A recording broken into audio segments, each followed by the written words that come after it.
it's Andrew Fazakis. Thank you so much for joining me again this week. I hope you're having a good week wherever you are, staying safe and healthy. I'm here every week to talk about what you can see in your night sky wherever you are around the world. We talk about easy things to see, keeping it real, and you don't need necessarily telescopes, and you don't need a rocket science degree or astrophysics degree to really enjoy the night sky. You just need some curiosity and a guide, and that's what I'm here for every week, to help share what you can see in the night sky. And as long as you've got some partly clear skies or clear skies, there's something there for all of us. So without further ado, let me just dive in right away. If this is the first time you're joining me here, I'm the Night Sky Guy. I work with National Geographic. I work with a lot of other news outlets for decades, sharing my knowledge about the night sky. I've been an amateur astronomer with dozens of telescopes that I have at home that I use, and binoculars and cameras, and I love sharing my enthusiasm with you regarding the night sky, and I hope you get something out of it, that you can actually go out and see something cool. So without further ado, let's dive in. We're talking here about what the night sky has to offer. The big news, of course, has been Comet NEOWISE. If you were here last week, you know that Comet NEOWISE was at its peak actually last week, heading into the last peak. When I did my last show on last week, Monday, July the 20th, I believe, it was just heading to get its closest approach to Earth, which happened on July 23rd. And so it was brightening in Earth skies. People were taking amazing photographs. My friends at spaceweather.com, I'll put a link down below in the comment section for this. They have people, my friends there are gathering amazing photographs from around the world. Here is one as well, a typical photograph. This one taken in Spain just this past weekend on July 25th. And what you can see here is this line is a satellite that comes through, but look at that comet, very typical of the comet. Very interesting, you can see there's two tails visible to the comet. So what people are reporting is very simply on photographs, on beautiful photographs that are taken like this, show the clear fan-like tail, a very wide fan-like tail that represents basically the dust tail. Remember that comet, the head of the comet, NEOWISE, is about 5 kilometers across, 5K across. It's really a big, big guy. And it's big enough, this is why it survived its encounter with the sun. This is what surprised astronomers. We found out only after it rounded the sun of actually how big it was. And that answered the question of why it survived and didn't fizzle out, is because of the sheer size. And remember, think about comets as if they're giant, dirty snowballs, all frozen together. There's gas pockets inside, a lot of dirt. That dirt and dust is flying off the comet as it's melting. And that's what produces this beautiful golden fan-like structure that stretches out. That's the big tail. But if you see, there is a smaller tail right here, right there, right there. This fan-like tail, this thin one that you can see, that is made out of gas. And there's gas pockets that erupt through fissures, through geysers, as the comet is melting. It's very dynamic on its surface. You may remember those Hollywood movies that came out in the 90s, like Deep Impact and Armageddon, that talked about these kind of things. Like in Deep Impact, there was a comet, and you remember the astronauts going and flying down on the comet and doing it, and it's like this crazy activity on the surface. Really, it is very much like that. It's a very dynamic, fluid situation when comets are going around the sun, close to the sun. It's extremely dynamic, and that heat from the sun really starts fracturing the comet, and a lot of stuff starts coming off of it, including gas that's being released, and it forms this beautiful long tail-like structure that you see here that's visible only in our photographs, really. So with the naked eye you won't see it. With binoculars, very hard to see. And really, the part that you're seeing with the naked eye in this past week, in the skies is really only up until about this. Everything else that you're seeing here, the thickness, it's just a thin little comet that you can see. Now, if we go and look at some other photographs, there has been some amazing things taken with this one taken in Michigan, for instance. Again, at spaceweather.com. This is a beautiful taken by Isaac Polanski on July 24th in Wilderness State Park, Michigan. So look at this. Right away, what are you noticing? Probably you see the comet over here, but what's really spectacular is that the comet is a backdrop of auroras. There was actually northern lights visible a few days ago thanks to some solar wind coming off of the sun. It disrupted some of the it actually sent a lot of the charged particles into Earth's atmosphere, causing them to glow, and that's what you're seeing here is the auroras, these pinks, purples, and greens in the skies above Michigan a few days ago. Was an amazing backdrop to the comet, something unforgettable. I love this shot. It's just mesmerizing. I could just watch this for minutes. It's so cool. This is one of those really rare special moments, right, in observing of the sky that you don't get very often. So fantastic stuff. Those are, if you want to check that out, that's at spaceweather.com. I'll put a link down here so you can check it out yourself. Great gallery, and you get great heads up on when there's northern lights coming. So good stuff from them. So if we now dive into looking at the sky for this week, let's start with the Comet NEOWISE.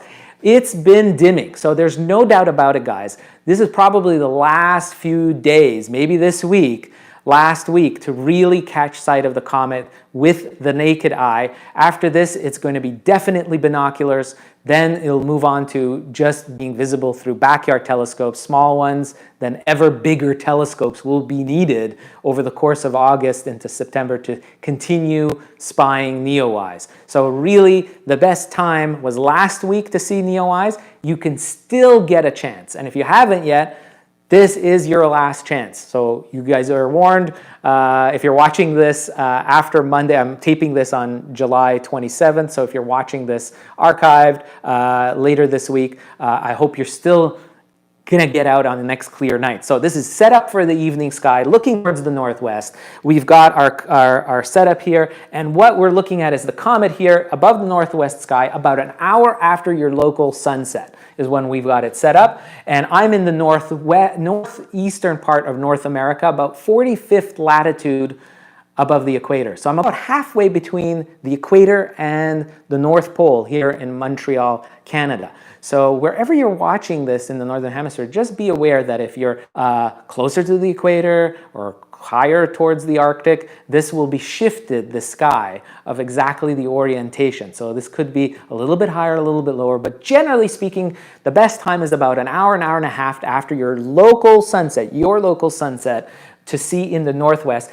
A wonderful guidepost that I talked about last week, and even more so this week, is going to be the Big Dipper. The Big Dipper right up here, of course, the tail of the bear, the Great Bear Ursa Major constellation, and the most familiar pattern of stars is, of course, that marks the tail of the bear and the hind end of the bear, which is marked by the 7 stars that we call the Big Dipper, or the Plough if you're over across the pond in England, the Plough, and of course other cultures have other ways of depicting these 7 stars, but the handle and the bowl clearly visible. The Big Dipper is a great guidepost because the comet is just underneath it. Now, if you were tuning in last week on July 20th, I was saying that last week the comet was a week ago down here. So it's actually moved up. It has traversed over the course of a week. So a lot of people out there, some of you guys who are new to sky watching and have heard about the comet, and you go, well,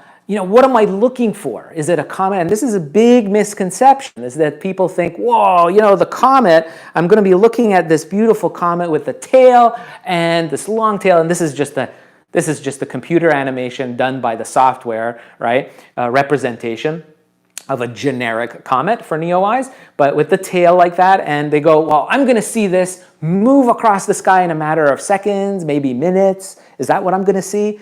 No. that is not how a comet appears in the sky. It actually takes days and weeks to travel slowly across the sky. Each night you'll see it in almost the same position, just a little bit shifted over, right? So what I'm saying is that in the last week, compared to the Big Dipper, right now the comet is right underneath the Big Dipper. It was way down here a week ago. So it's moved that much, and it will continue moving in the sky, but it's a slow movement. It's not a quick movement with the tail that you see romantically that's moving across like that in the skies above. And some people also confuse it with what a shooting star is. A meteor, that's a meteor. A meteor is also affectionately called a shooting star. And what is that? That's usually a sand grain sized or a baseball sized stone that hits the atmosphere of the Earth and burns up in the upper atmosphere. So you see this streak of light, like a zip, like a fraction of a second, right? That's a shooting star or a meteor. That happens almost instantly. And that's what a meteor or shooting star is. But a comet takes many days to travel across the sky, or weeks. And so in a week, we've moved that far and used the Big Dipper as a great guidepost. Now, if you live near the city, which most of us do, I live about 40 minutes away from the downtown core of Montreal, which is a city of about 2 million people. So there's a lot of light pollution. And if you ever looked at a map from the satellite of the nighttime of North America, Montreal is one of the worst light polluted cities out there, as is Toronto and New York City, Washington corridor, like crazy. There is tons of light pollution. So for me, I mean, I live 40 minutes in the kind of a semi-country setting. I can kind of see the Milky Way band about very faintly on a good night. I can make it out. It gives you an idea of what I'm dealing with. And I can see NEOWISE. I looked at it just this past weekend, and it has a stubby tail. It's kind of harder to see now, even from a darker suburb. Binoculars will tremendously help. So I highly recommend binoculars is what you want to use to see NEOWISE. And the Big Dipper is a great guidepost. It doesn't get any simpler than that. It's using binoculars to scan right underneath the Big Dipper, this part of the sky, and I have no doubt that you'll be able to catch NEOWISE very easily with binoculars, and you'll see that tail. You'll see that fan-like tail stretching out behind the comet. But you've got to get your views in now. Already reports, amateur astronomers who are pretty advanced and know all about the comet and been watching comets, these experts are telling us that it's already decreased 25-fold from last week in its brightness. So this is probably the last week, we're talking days, that we'll be able to see the comet with the naked eye. It's not going to completely disappear. It's just that you'll need equipment to see it. So binoculars will be what you will need in a week or two to see it. And then you'll need telescopes later on as the comet is retreating, moving away from the sun. Remember, the comet is actually moving away from the sun. Let's see if I can bring that up here. We can look at the comet in the orbital setting. Here we go. We magically go out and we see where the comet is. There's a comet in the solar system. If I move out here and I show how the comet is, you can see there's Earth down below. There's Earth, there's Mars, there's Venus, there's Mercury, there's the sun.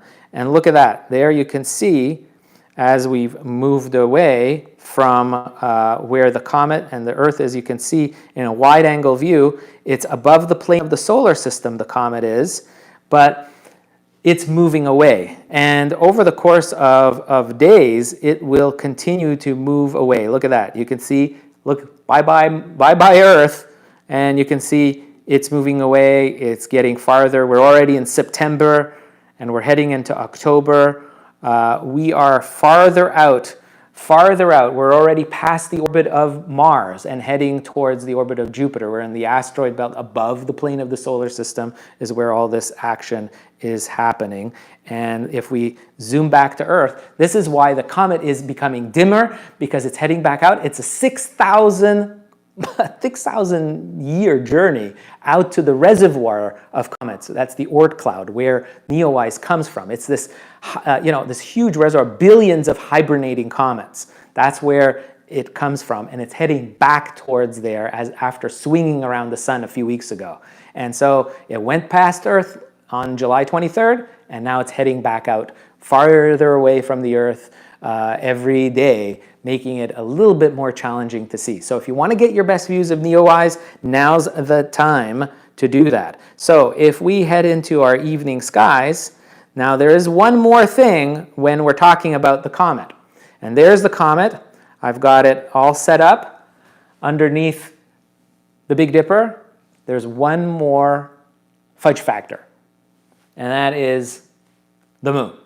The moon is at a quarter phase right now, just past quarter phase, meaning that you see a little more than half of the disk of the moon. It's heading towards full moon, so we call this a waxing quarter moon, right? And what that does, that impacts our views of NEOWISE because of the glare of the moon. Now, if you live somewhere where there's a lot of humidity and haze, like I do in northeastern North America at this time of the year, the haze from the moon is like crazy. It's like a floodlight. So that will impact your views of NEOWISE as well, making binoculars even more important to get the best views of NEOWISE. And what's particularly interesting, if you look, is the timing. So you can see the moon here is in the southwestern sky. You've got your Comet NEOWISE in the northwestern. This is set up for tonight, Monday. So if you're looking at it tonight, you may want to wait until the moon starts setting later in the evening, a few hours after your local sunset, and you'll be able to see NEOWISE a little bit better, but closer to the horizon as well. So you want to find a spot that has a clear view towards the northwest skies. After the moon settles, NEOWISE is following the sun as it sets, because this is, of course, because the Earth is turning and the skies appears to shift, sort of, and so everything will set in the west, following the sun, and so you have maybe a sweet spot, maybe a couple hours after sunset when there's not going to be that moon interfering. Now, with that said, what else can you see this week in the sky? Well, I know the comet is getting all the buzz, but the moon is a great guidepost in learning the night sky, learning about different things as it's hopping around in the sky. And those of you that, you just don't have the time to really read up and really dig into the hobby of astronomy, and that's what most of us are, the moon, I find, is a great way to kind of figure out what's out there and just to see some cool things. So follow me on this. So we've got the moon set up for Monday night, but what about later this month? So we're going to skip over to Tuesday, and we're going to skip over to Wednesday. Check this out. So Tuesday, the moon is right here. We've got the moon. I'm going to zoom in there, and we're going to see there's the moon, and there's a very bright orange star near the moon. So this is Tuesday night, July 28th, right? So July 28th, this bright orange star marks the heart of Scorpius, the Scorpion constellation, the mythical Scorpion constellation. The heart of it is marked by Antares. This is a beautiful orange red giant star. And the light from this star takes a whopping 550 light years to get here. It's 550 light years away, and it takes 550 years for the light to travel from that star to your eye when you're looking at it. And remember, this is something, what I'm talking about is seeing something just with the naked eye.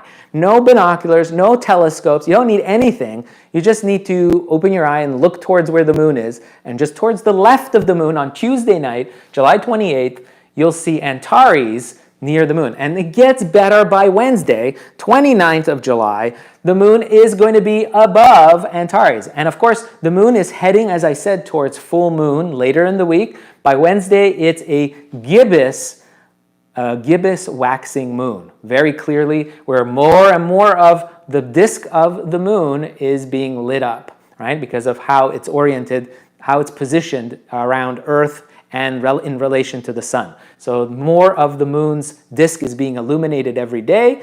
And underneath it on Wednesday, positioned beautiful. This is an absolutely beautiful, it doesn't get better than this, a beautiful pairing of the moon and the orange-red giant star Antares. Real cool little tidbit, the name Antares means anti-Mars. Ancient Greeks called this star the rival of Mars because it looks so similar to the planet Mars. It's got that orange-red distinctive color, reminded them of Mars in the sky, and so they called it the rival of Mars. And Antares, and they used to call Mars Ares in the ancient times. So that's where it's Antares. It's the rival of Mars, anti-Mars. So beautiful star marking the heart of Scorpius, and the moon will guide you on Wednesday, July 29th. Now, if we just head further, you'll see by Thursday, the moon continues its journey in the sky. Friday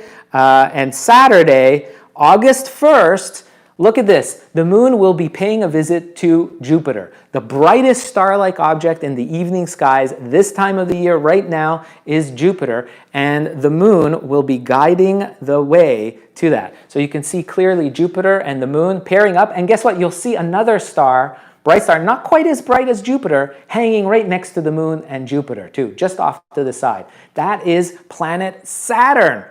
So it's another planet. So you get an amazing 3-for-1 deal, solar system deal in observing. You get to see the moon, Earth's moon. You get to see Jupiter, the largest planet in the solar system. Over 1,400 Earths could fit inside of Jupiter. That's how large it is. And then you see planet Saturn, which is, of course, famous for the rings. So if you have a small telescope, and it doesn't have to be a fancy one, you might have one dusting away in a closet somewhere, get it out this week and look at Saturn. Saturn just actually passed opposition this past week.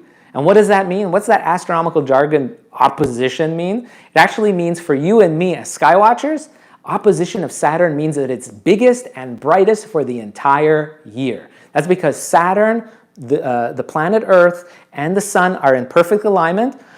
So Saturn is opposite in our sky to the sun, right? That's where the word opposition comes from. But for viewers like us, it means that the distance between Earth and Saturn is at its most minimal that it can get. And even with that, the distance of Saturn to Earth is incredible. It's 1.35 billion, that's billion kilometers away. Imagine that. That's so far away that light, the sunlight that goes on and hits the clouds and the rings of Saturn, bounces off of them and comes back, those photons of light are traveling back to you, to your eye as you're watching this. It takes 75 minutes for that light from that reflected sunlight off the cloud tops of Saturn and off the rings, takes 75 minutes to reach your eye. Bang. I think that's incredible. That is like time travel. That's what you're doing here, is a form of travel. You're looking at everything in the sky is so far away, these celestial objects, that it takes light time to travel. Even from the moon, right? The moon is our companion, Earth's sole companion. It takes 1.2 seconds for the light to reach us from the moon, reach your eye. That's how far away. And so the sun is 8.5 light minutes away. Saturn is 75 light minutes away, meaning it takes light 70, even the light travels at 300,000 kilometers per second, and it still takes 75 minutes to reach your eye. It's incredible, the distances in space. And this is just our local neighborhood. This is the solar empire, the solar system where we live with our neighboring planets. And these, at our incredible distances that are hard for our human brains to really wrap around of what exactly that is, these distances. But 75 minutes, because it's 1.35 billion kilometers away, 1,350 million kilometers away is the distance of Saturn. And it's there for your taking. You take a small telescope and you can actually see the rings of Saturn. Check this out. So I'll zoom in, give you a simulated view of what it looks like. That's about what you would see in a backyard telescope, okay? Very, very cool, right? And what you can see as well is there's Titan, one of the moons of Saturn too. So you could see a handful of the brightest moons that orbit Saturn. Titan, really spectacular moon. We think it's very much like primitive Earth was, filled with methane lakes, rains methane. Methane's in a liquid form on the surface. There's a lot of hydrocarbons. I wouldn't light a match if I was on Titan, I'll tell you that. And it's an amazing world because they think it's primitive Earth, like how prebiotic Earth was, just before life evolved. So you could see that with a small telescope. You won't see the details, but you can spot it. And you'll definitely see the rings and a handful of other moons. And if you just have a pair of binoculars, okay, if you just have a pair of binoculars, then check out Jupiter. Jupiter, you'll see the moons of Jupiter. And here I'll just zoom in, and there you go. There's the moons. There's Io, there's Callisto, there's Ganymede, visible, and they change their views. This is kind of a simulated view through binoculars. Binoculars will show you those moons. They look like a little row of ducks beside Jupiter. It's amazing what you can do, and you don't need a lot of equipment. So with the naked eye, you'll see these trios. With telescopes, you'll see the rings of Saturn. With binoculars, even, just binoculars, hold them super steady, and you'll be able to see the main Galilean moons of Jupiter. Galilean moons, that's referring to Galileo, 1609, the newly invented telescope he pointed. This primitive telescope that's not any better than an average pair of binoculars, honestly. He was able to see these little, the moons, right? That's where we named them after. They called the Galilean moons. Io, Callisto, Ganymede, and Europa. 4 the moons, Jupiter, largest moons. It's got actually tons of moons, but these are the 4 that you can see clearly. And of course, with the naked eye, what a sight. Saturn, remember, this is Saturday, August 1st. And then, of course, if we switch to Sunday, finally, look at that. Beautiful. The moon switches from next to Jupiter to just off of Saturn. We finish off the week with a beautiful lineup of a full moon and a Saturn and a Jupiter all lined up for you in the evening skies. This is this Sunday, August the 2nd. So don't wait, because this is absolutely beautiful. And there's one more thing I'll share, and that is, of course, there is a meteor shower. And we're excited. Yay, meteor shower. You get to see count some shooting stars. It's fantastic. It's going to be called the Delta Aquarids. You may not have heard them. They're not that famous, but they whet our appetites for the granddaddy of showers. That's the Perseids that come in August 11th, 12th, and 13th. So this is a great way to get yourself kind of into seeing shooting stars. The Delta Aquarids appear to come from the constellation Aquarius, which rises in the southeast this time of the year, late at night.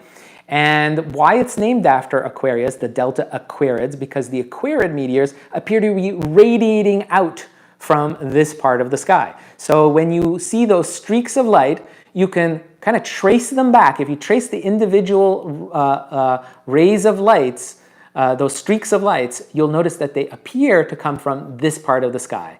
That's why they're named the Aquarids. So meteor showers get their names, by the way. Their namesakes are associated with the constellations where the meteors appear to be radiating out from. So how many shooting stars can you expect with the Delta Aquarids? Somewhere around 10 to 30 shooting stars per hour, depending on your sky conditions. If you have a lot of moon glow, or if you have a lot of light pollution, the numbers go down to a more modest 10 per hour. Look for fireballs. Larger, unusually bright meteors can be associated with any meteor shower. So that's something that's worthy. So that's peaking this week, 28, 29, 27, 28, 29. So Monday, Tuesday, Wednesday nights.